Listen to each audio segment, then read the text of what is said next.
ಕಸರತ್ತು ಮಾಡೋಕ್ಕೆ ಬಂದಿದ್ದೀವಿ, ಪ್ರಯತ್ನ ಮಾಡೋದಕ್ಕೆ ನಾವು ಇಲ್ಲಿ ಆಗಮಿಸಿದ್ದೀವಿ. ಈಗಾಗಲೇ ಮಾನ್ಯ ಮುಖ್ಯಮಂತ್ರಿಗಳಂತ ಡಿ ಕೆ ಶಿವಕುಮಾರ್ ಸಾಹೇಬರಿಗೆ ಮತ್ತು ಮಾಜಿ ಮುಖ್ಯಮಂತ್ರಿಗಳಂತ ಸನ್ಮಾನ್ಯ ಸಿದ್ದರಾಮಯ್ಯ ಸಾಹೇಬರಿಗೆ ಮತ್ತು ನಮ್ಮ ಕರ್ನಾಟಕ ಪ್ರದೇಶ ಕಾಂಗ್ರೆಸ್ ಸಮಿತಿಯ ನೂತನ ಅಧ್ಯಕ್ಷರಂತ ಬಿ ಕೆ ಹರಿಪ್ರಸಾದ್ ಸಾಹೇಬರಿಗೆ, ಕೆ ಸಿ ವೇಣುಗೋಪಾಲ್ ಅವರಿಗೆ, ರಣದೀಪ್ ಸಿಂಗ್ ಸುರ್ಜೇವಾಲಾ ಅವರಿಗೆ ಮನವಿ ಮಾಡಿಕೊಂಡಿದ್ದೀವಿ.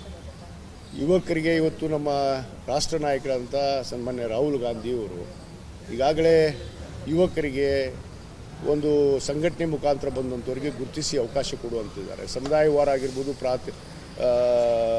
ಪ್ರಾತಿನಿಧ್ಯವನ್ನು ನೀಡಬೇಕು ಅನ್ನೋದು ಇದೆ. ವಿಭಾಗ 6 ಯಾಕಂದರೆ ಲಿಂಗಾಯತ ಪಂಚಮಸಾಲಿ ಸಮಾಜ ಇವತ್ತು ಕರ್ನಾಟಕದಲ್ಲಿ ಏನು ವೀರಶೈವ ಲಿಂಗಾಯತರು ನಾವೆಲ್ಲ ಹೇಳ್ತೀವಿ, ಆ ಒಳಪಂಗಡದಲ್ಲೇ ಒಂದು ದೊಡ್ಡ ಸಮುದಾಯ. ಈ ಸಮುದಾಯಕ್ಕೆ ಕಳೆದ ಬಾರಿ 2 ಸ್ಥಾನವನ್ನು ಅವಕಾಶ ಕೊಟ್ಟಿದ್ದರು. ಈ ಬಾರಿ ಕೂಡ 2 ಸ್ಥಾನವನ್ನು ಅವಕಾಶ ಕೊಡ್ತಾರೆ.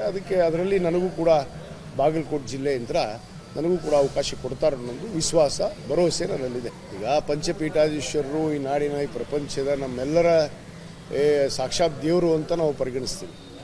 ಆ ವಿಚಾರದಲ್ಲಿ ನಮ್ಮ ಕುಟುಂಬದ ಒಡನಾಟ ಪೂಜ್ಯರ ನಮ್ಮ ತಂದೆಯವರ ಕಾಲದಿಂದ ನಾವು ಅಷ್ಟೇ ಒಂದು ವಿಶ್ವಾಸ, ಶ್ರದ್ಧೆಯಿಂದ, ಭಕ್ತಿಯಿಂದ ನಡ್ಕೊಂಡು ಬಂದಂಥ ಕುಟುಂಬ.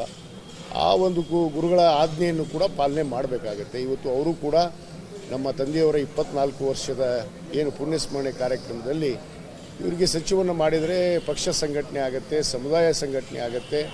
ಏನು 2023ರ ಪೂರ್ವದಲ್ಲಿ ಈ ರಾಜ್ಯದಲ್ಲಿ ಒಂದು ಹೋರಾಟದಲ್ಲಿ ನಾವು ಪ್ರಮುಖ ಪಾತ್ರವನ್ನು ವಹಿಸು ಕೂಡಲ ಸಂಗಮದಿಂದ ಬೆಂಗಳೂರುವರೆಗೂ ಪಾದಯಾತ್ರೆಯನ್ನು ಮಾಡಿ ಇವತ್ತು ಸಮಾಜವನ್ನು ಇವತ್ತು ಕಾಂಗ್ರೆಸ್ ಎತ್ತ ತರುವಂಥ ನಿಟ್ಟಿನಲ್ಲಿ ನಾವೆಲ್ಲರೂ ಪ್ರಯತ್ನ ಮಾಡಿದ್ವಿ.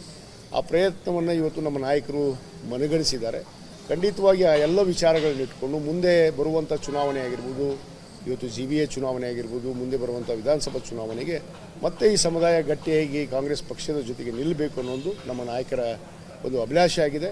ಆ ವಿಶ್ವಾಸಕ್ಕೆ ಇವತ್ತು ಆ ಸಮುದಾಯದವರಿಗೆ ಯಾರು ಅಲ್ಲಿ ಹೆಚ್ಚಿನ ಒಂದು ಸಮುದಾಯದಲ್ಲಿ ಗುರುತಿಸಿಕೊಂಡು ಸಮಾಜದ ಸಂಘಟನೆಯಲ್ಲಿ ತೊಡಗಿದ್ದಾರೆ ಅವ್ರಿಗೆ ಅವಕಾಶ ಕೊಡ್ತಾರೆ ಅನ್ನೋದು ವಿಶ್ವಾಸ ನನ್ನಲ್ಲಿದೆ.